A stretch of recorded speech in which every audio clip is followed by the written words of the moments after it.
those will maintain post-delisting so that that population does not decline back to the point that it would need relisting. So we have to have this according to our recovery plan. And we also have to have a post-delisting monitoring plan. So the post-delisting monitoring plan is a requirement under the Endangered Species Act. And we previously have used the conservation strategy as that post-delisting monitoring plan. So how do we develop these? So importantly, only 2 ecosystems have this. This would be one of them. The other one would be the Greater Yellowstone. Both of them have had similar processes. First, this committee that's sitting around the table has identified a technical team that drafts the strategy. The agencies review that draft and approve the draft. Then that draft goes out for public comment and review. We usually summarize that public comment so it's available to the public and respond to those public comments, whether through revisions to the strategy or in a written format. And then we resubmit it to the subcommittee for review. After the subcommittee votes to approve it, then they actually vote to send it to the IGBC, the larger executive committee, and they approve it and potentially provide comment. Usually by then everybody's reviewed it. We don't usually get we don't get change at that point usually. And then most importantly is those folks usually that sit around the IGBC executive table that sign the memorandum of agreement to actually implement the strategy. So this is a lengthy process, as everybody who's sitting in this room knows. A lot of meetings, a lot of discussions, and it takes time. So just going to quickly go through the timelines for the GYE and the NCDE. We released the first draft of conservation strategy for the GYE all the way back in 2000. So we started working on it way before then. And so there was quite a few series, and as everybody is probably familiar with, we had attempted to delist the Yellowstone ecosystem twice. And both of those times we've had a final strategy prior to that and made some revisions in between it. We've also most recently made some further revisions that were finalized just this past spring to the habitat chapter in the GYE. And we're currently discussing revisions to the demographic chapter in the GYE in response to genetic augmentation and recalibration, or 2 of the factors we lost in court last time. So I think this is just an example of the document being supposed to be modified and updated based on our best available knowledge and science. The NCDE timeline is a little shorter. But it's been over a decade. And the conservation strategy was put on hold for a little bit when we were waiting for what was happening in the GYE. But it was completed in 2018. Dylan has thankfully been the keeper of the strategy since then. And we have updated it with some editorial changes since then. And there's a nice sheet online that tracks what those changes are, so people know between the versions what's going on. At the spring subcommittee meeting this year for NCDE, we did talk about reviewing and reconvening the technical team to assess, looking at what's working and what's not working. And I know I'm not going to go into any of that because that's on the agenda for tomorrow. So the content of the strategies is similar, even though some of the chapter structures may be slightly different. Of course, we have the executive summary, it's short course for people that don't want to read the whole thing. The memorandum of understanding, which is really important because that's the commitment that every agency is making, that they are going to continue what is in the strategy and continue sitting around this table, cooperating with each other post-delisting. An introduction of background, that's usually about the history of how we got to recovery in the ecosystem. 2 big chapters. Chapter 2 is usually the population and demographic objectives. As I've said, human cause mortality was the primary contributor to listing and is still our primary source of mortality post-delisting, so it's very important. And then habitat objectives and monitoring, because habitat destruction and modification was also the other primary reason for listing. And we know that secure habitat is very important to maintain our populations. In addition, most of this is stuff we're already doing. I can't emphasize that enough. Like this conflict prevention and management, you just heard everything everybody is doing. And this is just a summary of those things and saying, we're going to continue doing all these good things that got us to recovery. Information and education, same lines. We're just going to continue doing all the good things that are already happening. And then implementation and evaluation. So that's really like this subcommittee, as we outlined, post delisting would still continue to operate, albeit under a different name. And then there's some evaluation. So I'm going to really dive just a little bit deeper into the population and habitat and implementation chapters, because those are, the primary factors. And of course, the last one, existing laws and regulations. That was kind of like a laundry list of something. And appendices, lots of appendices. So this outlines the conservation strategy in and of itself isn't what is guiding what the agencies are doing. It's outlining what the agencies are going to do, legal authorities, policies, and it's a summary. It's like a one-stop shop for what's going to happen. And it's summarizing all those things that are in the Forest Service plans, the tribal plans, the state management plans. It's just summarizing all of it into one place. It also reviews the current status, and it relies on the best available science. So these are just examples. This is the vision statement for the Yellowstone. It's similar to what we do currently. The recovery zone, or the PCA, post-delisting, same boundary, is the core of the ecosystem. It's going to supply the most robust protective area for grizzly bears and allow them to continue to expand outside that ecosystem. Just a closer up in the GYE, because there's a little bit difference in the boundaries that have been designated by the ecosystem. Do you guys have a pointer? It's okay. So the brownish interior outline is the recovery zone, or the primary conservation area.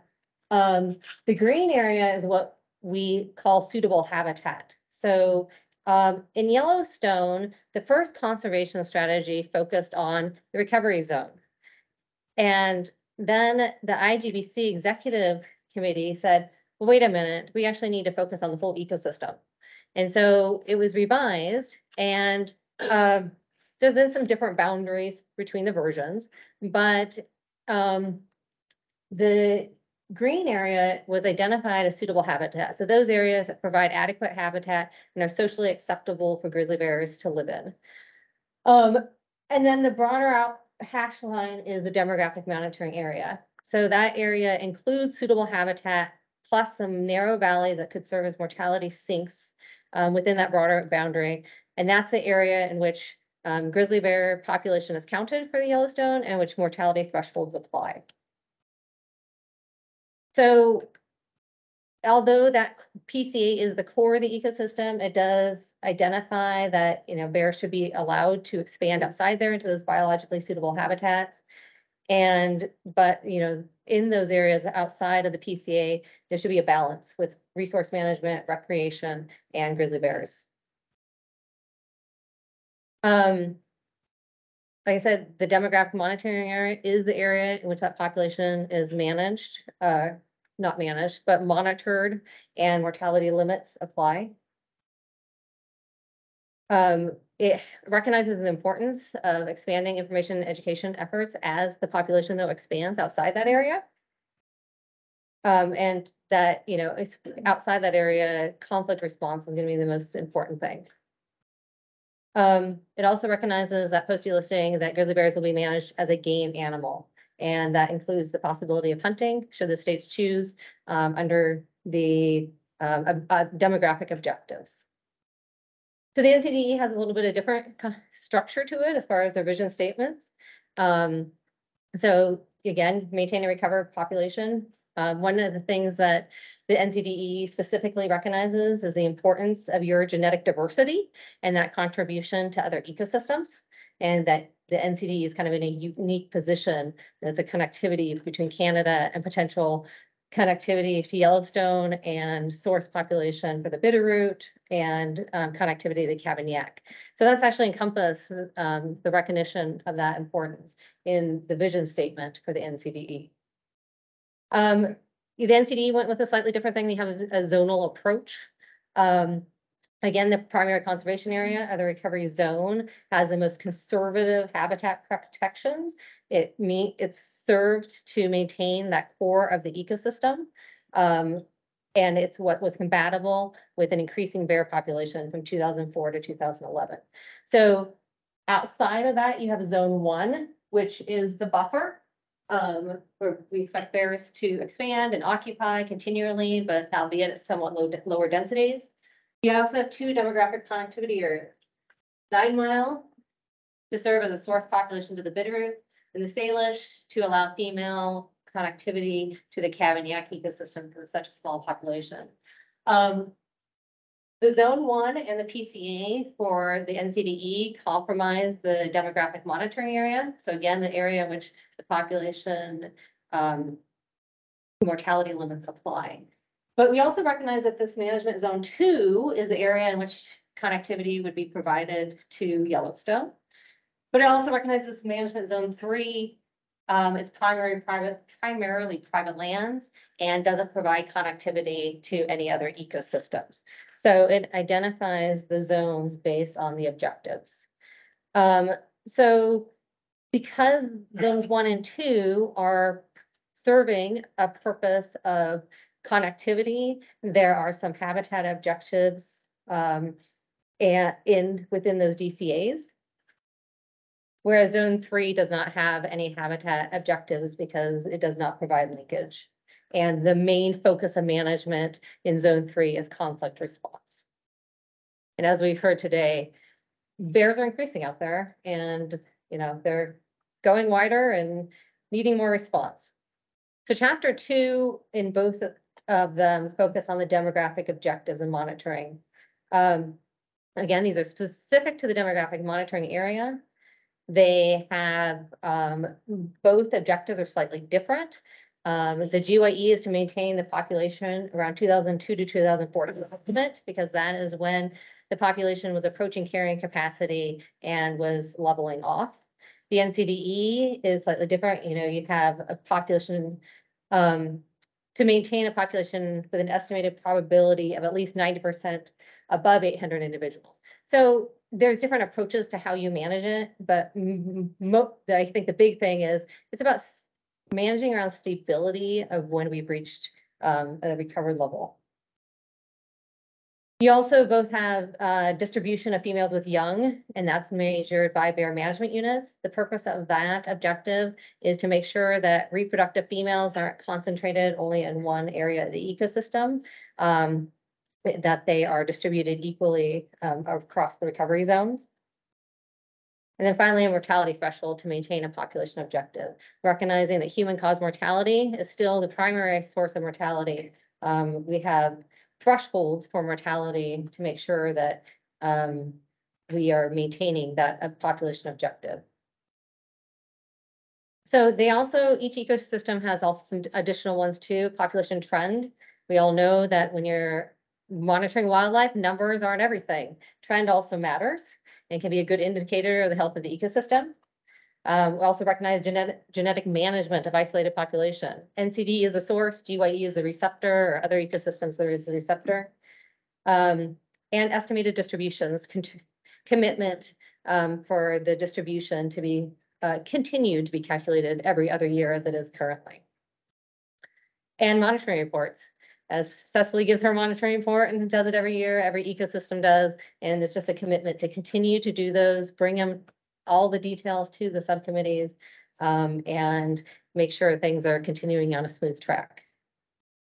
Jumping to habitat objectives, first within the PCA, again, these are, they're similar they're not measured the same way, but they all do focus on three main things: secure habitat, develop sites and livestock allotments. They're written slightly differently and different, like differences in objectives and allowances, but those are the three keys that we recognize are important for maintaining populations.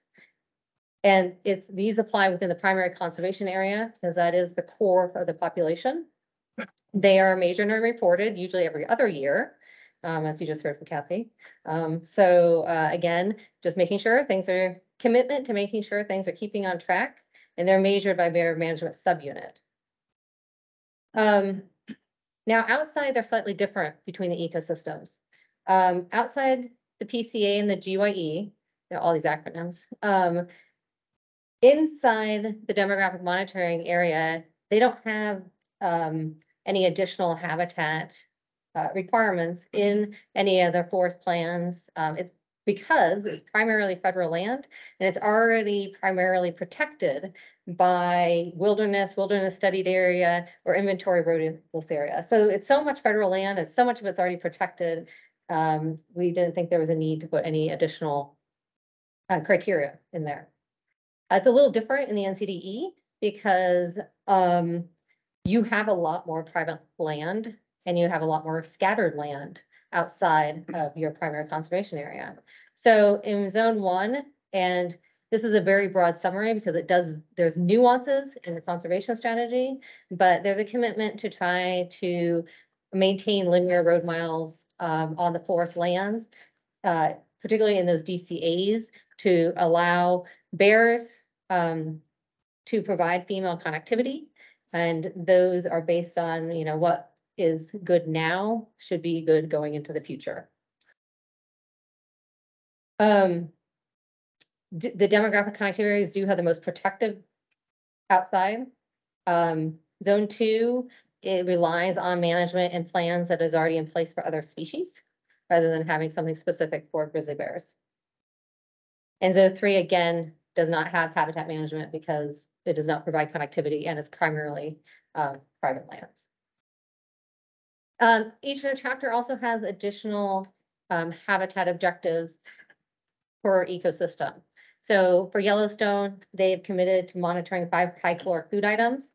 That's kind of their equivalent, measuring habitat quality.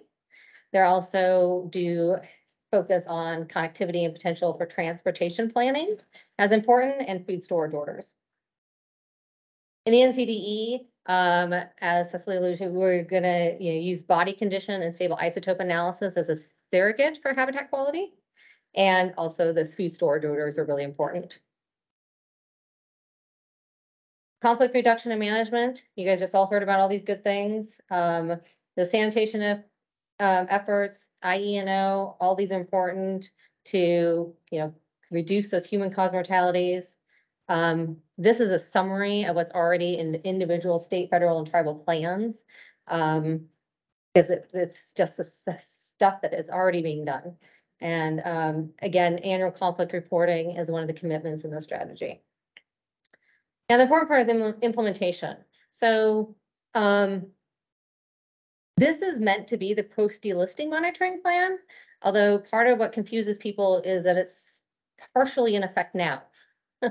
And so the best example is that the Forest Service, in both ecosystems, after finishing the strategy, then incorporated those habitat into either the forest plans, either directly through forest plan revision or through amendments. So for the Forest Service, those things are in place right now. The state of Montana incorporated the objectives into a regulation. And so, but some things like hunting obviously wouldn't go into place till post-delisting. So I think that is often confusing for folks. People ask what came first, the chicken or the egg? Well, in the strategy, there's a variety of things. When the technical team got together and discussed all the good things that are happening and what needs to happen going forward, some of the things were like, yeah, these are already in place. There are management plans. We're just going to incorporate them. In some cases, there was like, okay, we need to make some changes, or we need to actually get these into plans. And that happened concurrently or after the conservation strategy.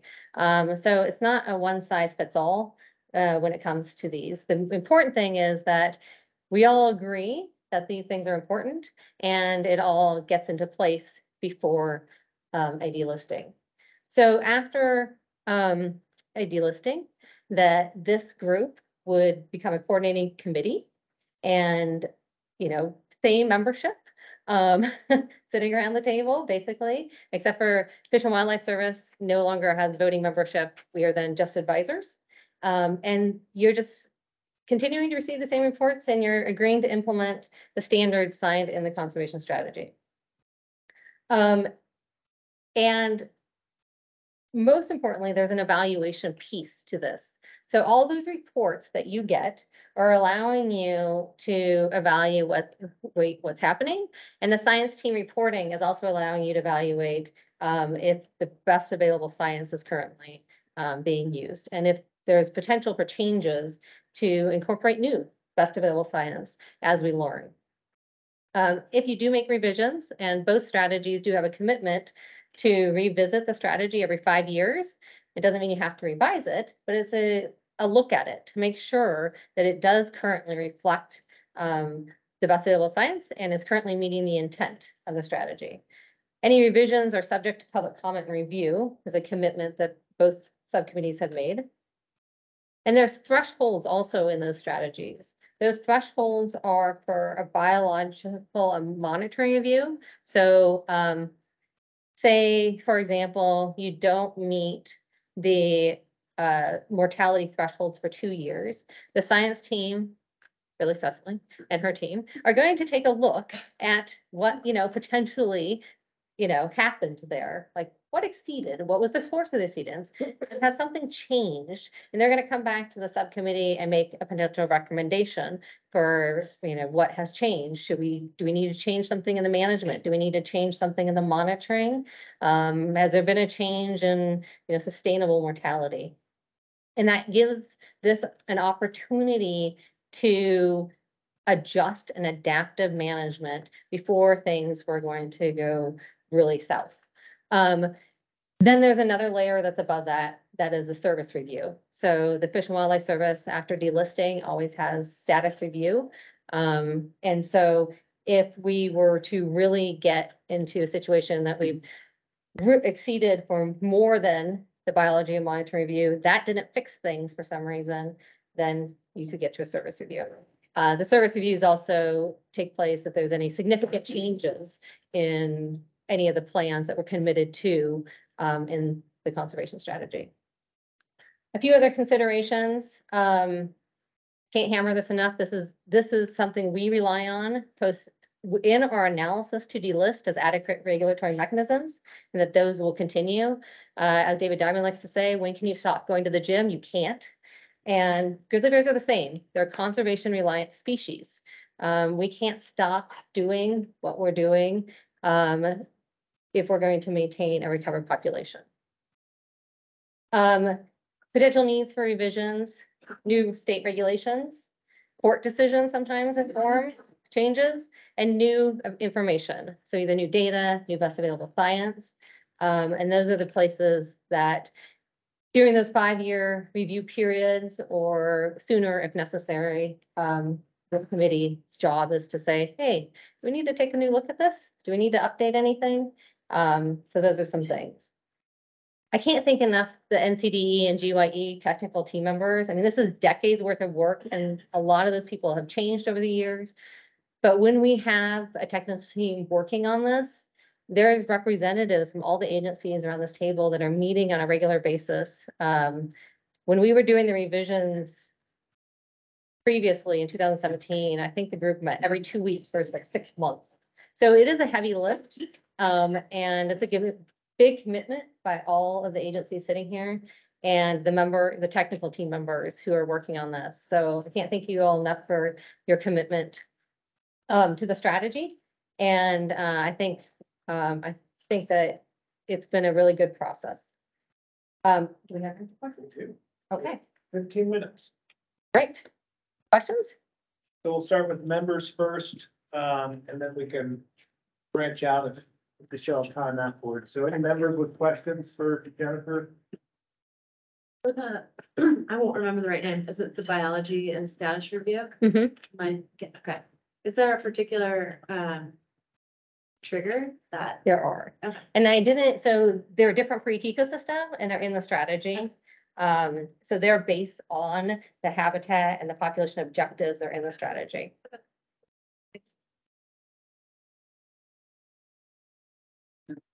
Thank you, Jennifer. You know, being, you know, very new to, you know, this committee. Work that is for everyone. And, you know, that, you know, there's so much good work going on and so much of what's in the conservation strategy is being done. I did hear that some of the work is being captured in reporting, every year, but is everything, you know, I guess all the good work that's being done that's laid out here, is that captured annually in a report or summary? Or just to, you know, show that what folks have committed to is being done and, you know, folks can go and see it. Yeah, I would say that like not all the little things are. So I think as you've heard from all the IE&O people here of all the presentations, and that's a piece that is presented to the subcommittee every year, but it's not summarized into one thing in a report. So I think that we definitely, all the population stuff is summarized, the habitat stuff is reported, conflict is reported, the big items are reported, but the smaller items are not. Sounds like it is captured. Yeah, just big stuff is, and it is always reported here, which I think the public wants to hear. And I think these meetings have almost become the de facto summary in many ways, because Cecily and Kathy and the bear managers, so that's a kind of a boilerplate addition to the agenda. So it's almost like a living summary that we give here every fall or winter. And then they're posted online. Yeah, So posted they're online. not written in. Yeah. And one clarification I will make, or update, I guess, is that David has graciously agreed to take the torch for being the holder of the conservation strategy. Hey, David. So thank you, David, and send your edits his way. Yeah, David's doing that for all the ecosystems now. Thanks, David. Yeah. Other members that have questions? Real quick, and then I'll go to Kathy in a second, unless you have an update, the question or Yeah, it might be worthwhile for Jennifer to explain that, you just don't turn your edits into data and get posted into the conservation strategy. There is a process, yes. And there is a process that this subcommittee works through about what made it a technical edit that can be approved and immediately incorporated versus what would rise to the level of a substantive edit that would be a larger process. So there is a defined process. And it's interesting because the NCDE does that as far as technical edits and kind of like the more constant revisions. The GYE doesn't, like they don't do any edits in between their versions. They're big changes. And if there's technical edits, they don't happen in between. So, I mean, there's a lot of ways to address this. But it is really important. There is processes involved and those documents are online, right? Yep. Jamie has that. Okay, let's go ahead and go. Jamie. Yeah, I was hoping you'd do a quick summary again. It's been a while since I've read the conservation strategy, but, Palm Lake, that big, project they were trying to do, Spotted Fair, those large developments. Explain in the conservation strategies how that works. Like if Holland Lake goes elsewhere, additional projects can be made, or maybe can't. Could you explain that? We can go into that. That's a technical question, so if you're okay. hit it. Yeah, I can hit it. I just didn't, this is on the We will agenda for talk tomorrow about too. it tomorrow. So there is the allowance in the conservation strategy for the NCDE to allow one increase in developed site, overnight developed site per bear management unit per decade. So you're correct that if you were to, in a given bear management unit, If you did one, you would use up your one and you wouldn't be able to do one in that bear management unit for another decade. As I understand it, the GYE did kind of a buffer around their. They did a site. footprint approach. And, that's actually, yeah, that's new. They actually, in the 2016 conservation strategy, they didn't allow for any increases in developed sites. And they just recently finalized, but everything was a point on a map, which is not an accurate representation of developed sites, as we all know. So, the Yellowstone just did a footprint approach that, like Mammoth and all campgrounds got a footprint, and you could increase within that footprint. There is still a limitation, like overnight lodging is 10% increase. And so the slight details over the allowances are measured differently in the two ecosystems, but they do have caps on them. As I understand it, us NCDE, we did kind of an overnight development strategy more so than just a full development. Is that actual? Yeah, well, so they changed theirs now, so theirs is overnight.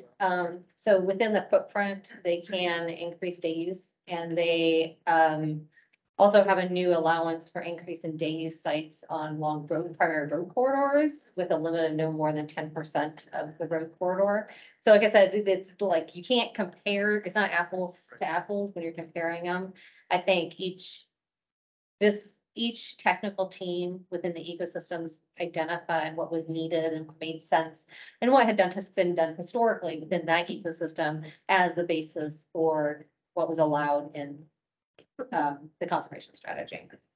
And with these caps, like, there's a lot of decades into perpetuity. Yeah. So, that's where I wonder about the approach. I think what I would say, and again, help me out, Jennifer, but I think the approach was one per decade lets you see some time to see if what that effect makes, right?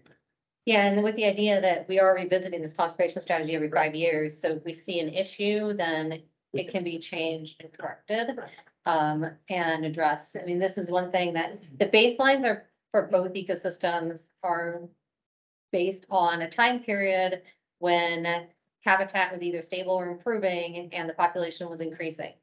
And we don't know that threshold for developed sites. We know that developed sites can potentially cause conflicts and displacement, but we don't have a threshold for it. So that was our best available knowledge. And, Jamie, we share the same concerns. If you were to do a large thing, every BMU for every decade, 50 years, that could be a lot. But the idea is that, this group is looking at what's actually happening and seeing those impacts to it.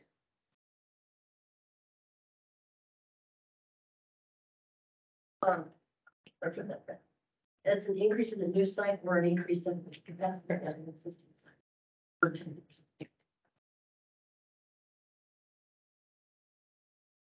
Okay, a couple more minutes. Yep. So, sometime in the theoretical future, you've met all the goals, objectives, criteria for delisting that you set up. And you're ready to take that final step to delist. So this is kind of a two-part question. First part is, what is the advantage to the public at large for delisting at that point? And the second part of the question is, what is the advantages for the grizzly bears when you delist at that point? So our delisting decision is based solely on the Endangered Species Act, which defines how and when we're supposed to list a species, whether it's threatened or endangered, based on those 5 factors. So our evaluation, if we were to proceed, would be based on those 5 factors, all the threats, and assessing whether those threats are adequately mitigated and whether the population is currently threatened and whether there's adequate regulatory mechanisms going forward. And, we have limited resources. So if a population is recovered, then delisting it allows us to put our resources to a population that either doesn't exist or is further from recovery. So we need to allocate our resources to species and populations that are threatened or endangered. And that's the Endangered Species Act. Part two. There. It's not whether it's advantageous to the bear, it's whether the species is threatened or endangered under the Endangered Species Act. Okay, got time for one more question as you're on the hot seat.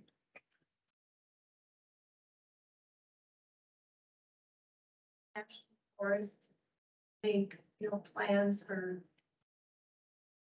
They have various different names like timber management plans where they're essentially going to do clear cutting or thinning or all those different kinds of things. And when they have a proposed plan, they often will need an evaluation for us to Wildlife Service if it's going to, cause harm to, grizzly bear populations. And usually they say, no, there's probably not going to be any harm. But I'm wondering, is there anybody that looks at cumulative effects? Because there are lots of these different large projects going on, for instance, in the Lolo and bigger national forests. And I'm just wondering, like, how do you evaluate the cumulative effects of all these different projects that are proposed? And that's a really good question. So something that the Forest Service has been working on, and I don't know, Scott is very familiar with it, is proposing some potential set units that simulate a female home range for evaluating projects on. So that you have a unit that is stable, that is approximately a female's home range, and across which you're evaluating impacts that would assist in that. That is currently something that's in process, and I'm not sure what the timeline is for that.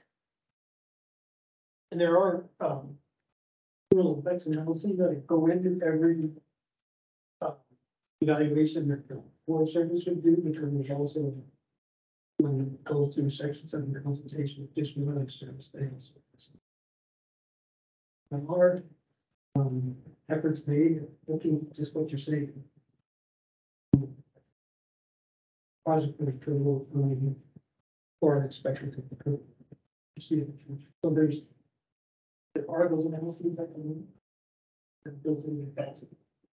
And then where would those analyses be documented or available?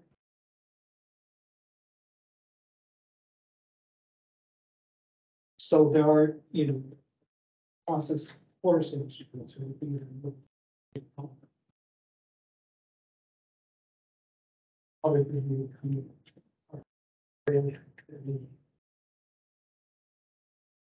And what they're being posted on.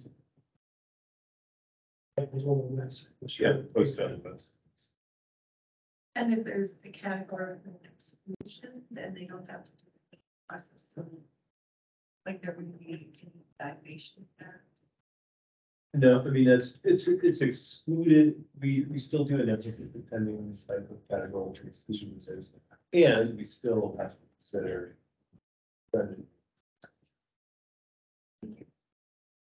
All right, so we're gonna transition right into the public comment aspect. So what I would ask is if you have a comment, stand up, state your name. Again, we only have 15 minutes. We do have another public comment period tomorrow. But stand up, state your name, try to keep your comments to 2 minutes and less. If you have questions, I guess last time we tried to get through all the comments and answer them at the end. I heard some feedback that didn't work that well, but I'm afraid that we won't get as many substantial comments. So I guess members, would you guys have any preference on which way we do that before we jump into public comment? And Keith, I see your hand. We'll jump to you first after. Anybody have any comments on how we did it last time in terms of, should we get the comments, jot down the questions, and if we have time to answer them afterwards, or do you want to answer them as they come up? How many people are gonna want to comment? You could raise your hands totally.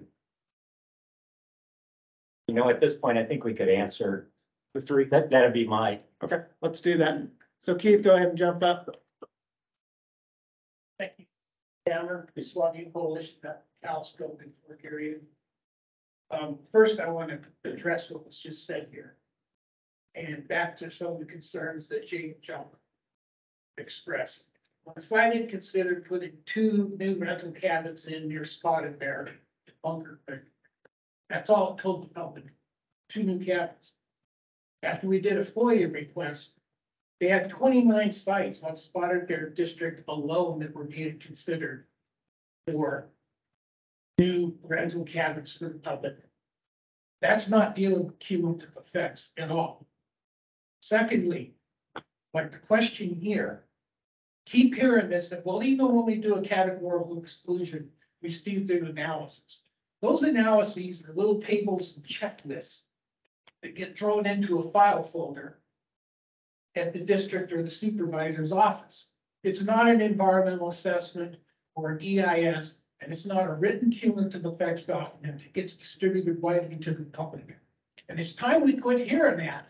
Same thing, whether it's a huge development like the expansion at Holland Lake Lodge, or it's a rental cabin, or it's the dozens of special use permits that the Flathead in particular, because I'm familiar with it, is issuing each year for guiding and outfitting.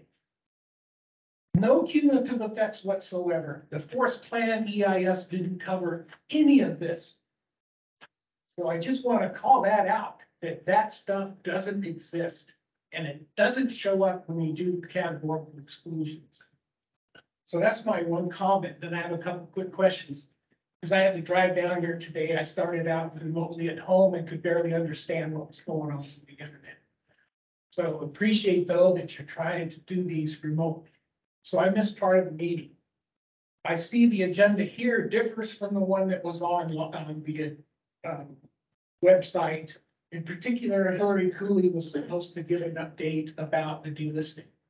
Did that happen today? It did not. We'll cover that at the very beginning of the discussion part tomorrow. So it is still gonna happen tomorrow. It'll be very, very brief from what I understand from Hillary, so that's why we took it off the agenda. Okay, thank you. Then a couple questions quick if I can for Kathy A. Yeah, Because I got just the garbled part of your presentation, Kathy, before I drove down here. And I just wondered, is the report you gave, will that be posted on the IGPC? already posted. So, okay, the PowerPoint that I had will go to, Dylan and you'll get that posted. All the monitoring reports, 17, you know, all of those, they're already posted online at the IGPC. Northern Continental Divide, scroll down to management policy, et cetera, and they'll be in that section. Okay, and you have a few caveats as you spoke to some of those numbers that here's what the percent says for how much core expanded or contracted or whatever. You have a number of caveats about what was within that. Oh, I Is don't that, know if that are was those caveat. verbal caveats, are they in the report? That will be in the PowerPoint. What that was, it wasn't necessarily a caveat. I was trying to get across that there are allowed changes to the baseline. You can have, right now, a lot of the Forest Service and BLM, I think, is also studying this. They are realigning their roads using satellite imagery or LiDAR. So they're not changing any road management, but how they have that depicted spatially.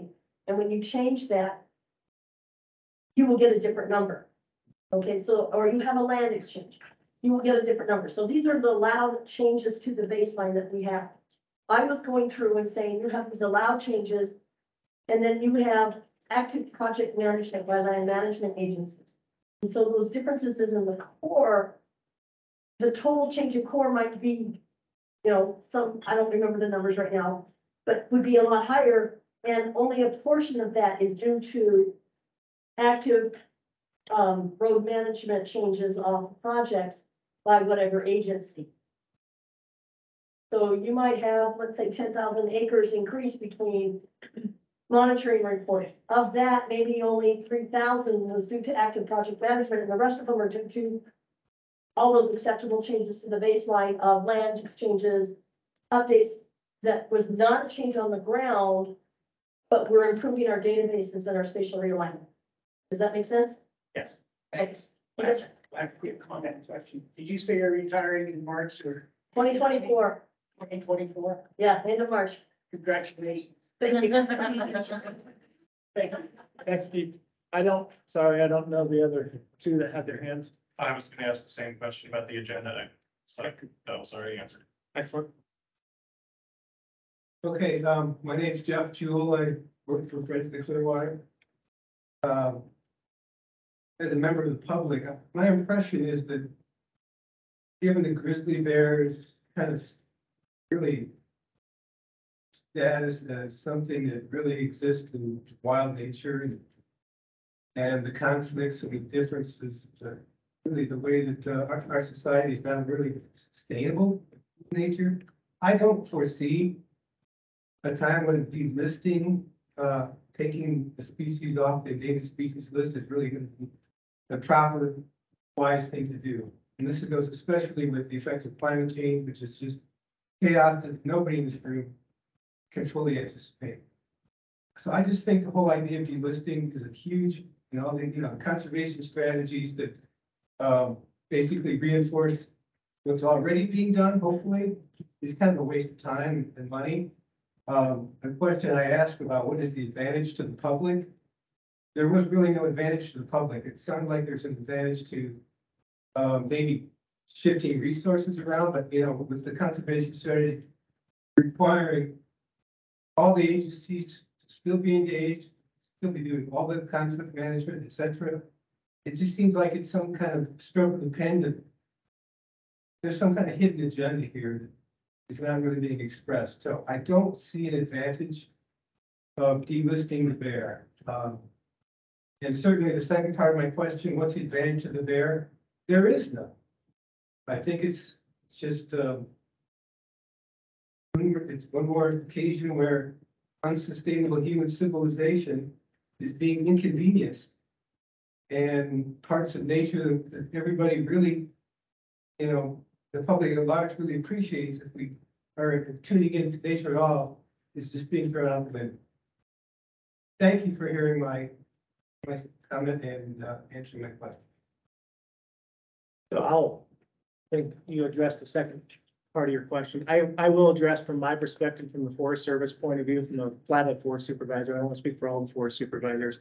I will say that the advantage of delisting is a time savings for our agency while we're still protecting the bears, population or existence, right? So we do a lot, consultation takes a lot of time and energy for our agency as well as Fish and Wildlife Service. So I think it's, for the public, it's really about using the time wisely for the public's good. But I hear what you're saying and I appreciate the comment. I just said that, biologically at that point, the bears would be stable or increasing. And so if we can focus on other species that aren't in that same place, it is a benefit to the public who cares about other wildlife species. And so if we can just step back and take a slightly broader view, I mean, the intent is definitely that bears are stable and increasing, not that we delist them and all of a sudden they tank.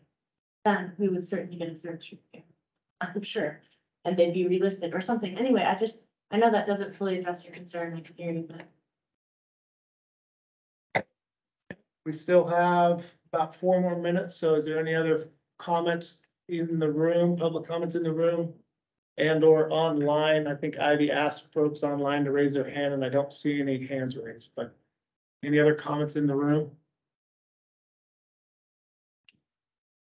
Okay, so just really quickly before we convene, or stop, adjourn. Just going over the agenda tomorrow, we'll do 8 a.m. start. We'll do welcome and introduction again. And then Montana, I think, Randy, you're gonna do the update for Montana on where we're at there. It might be shorter than we have here as well, because there's been some changes there. And then we'll start going into any follow-up questions after you had kind of sat on stuff all night. If there's any follow-up questions of the NCDE conversations, which will then kick us right into kind of next steps, getting to what David was alluding to earlier, is what do we want to focus on? Do we need to stand up any subcommittees? Do we need to do, what do we need to do? So I do really appreciate all the speakers today, really appreciate the comments and the questions that everybody had. And with that, unless members have any other closing remarks. Okay, we'll see you all at 8 a.m. tomorrow. Thanks, everyone.